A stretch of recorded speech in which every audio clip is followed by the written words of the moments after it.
அண்மை செய்தியை பார்த்து வருகிறோம். நீட் தேர்வில் கருணை மதிப்பெண் வழங்கிய 1563 பேருக்கு மறு தேர்வு நடத்தப்படும் என உச்சநீதிமன்றத்தில் தேசிய தேர்வு முகமை தகவலை தெரிவித்திருக்கிறது. அது குறித்த அண்மை செய்தியை நாம் தற்பொழுது பார்த்து வருகிறோம். நீட் தேர்வில் கருணை மதிப்பெண் வழங்கிய 1563 பேருக்கும் மறு தேர்வு நடத்தப்படும் என உச்சநீதிமன்றத்தில் தேசிய தேர்வு முகமை தகவலை சொல்லியிருக்கிறது. அது குறித்த அண்மை செய்தியை பார்த்து வருகிறோம்.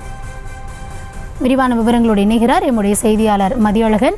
வணக்கம் மதியழகன். உச்சநீதிமன்றத்தில் தேசிய தேர்வு முகமை சொல்லியது என விரிவான விவரங்கள்.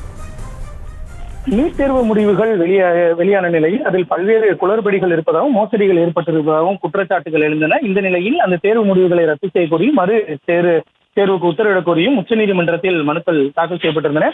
அந்த மனுக்கள் இன்றைய தினம் உச்சநீதிமன்றத்தில் கோடைக்கால விடுமுறை அமர்வில் விசாரணைக்கு வந்தது. அப்பொழுது தேசிய தேர்வு முகமை சார்பில் ஆஜரான வழக்கறிஞரை பொறுத்த வரைக்கும் 1500 தேர்வாளர்களுக்கு வழங்கப்பட்ட கருணை மதிப்பெண் வழங்கப்பட்டது. 1563 பேருக்கு கருணை மதிப்பெண் வழங்கப்பட்ட நிலையில் அவர்களுக்கு மறுதேர்வு நடத்தப்படும் என தற்பொழுது தேசிய தேர்வு முகமை சார்பில் உச்சநீதிமன்றத்தில் ஒரு தகவலானது தெரிவிக்கப்பட்டு இருக்கிறது. அந்த கருணை மதிப்பெண்கள் பெற்ற மாணவர்களுக்கு மட்டும் மறுதேர்வு வழங்கப்படும் என்றும், தேர்வில் பங்கேற்க விரும்பாத மாணவர்களுக்கு கருணை மதிப்பெண்கள் இல்லாமல் அவர்கள் பெற்ற மதிப்பெண்கள் அடிப்படையில் இறுதி மதிப்பெண்கள் வழங்கப்படும் எனவும் தேசிய தேர்வு முகமை சார்பில் உச்சநீதிமன்றத்தில் தெரிவிக்கப்பட்டு இருக்கிறது. அதாவது நீட் தேர்வில் சிலருக்கு கருணை மதிப்பெண்கள் வழங்கப்பட்டிருந்தன.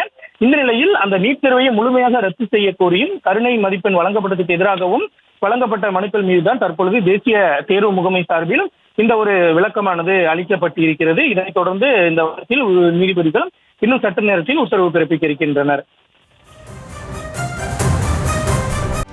செய்திகளை உடனுக்குடனும் துல்லியமாகவும் தெரிந்து கொள்ள சப்ஸ்கிரைப் பண்ணுங்க.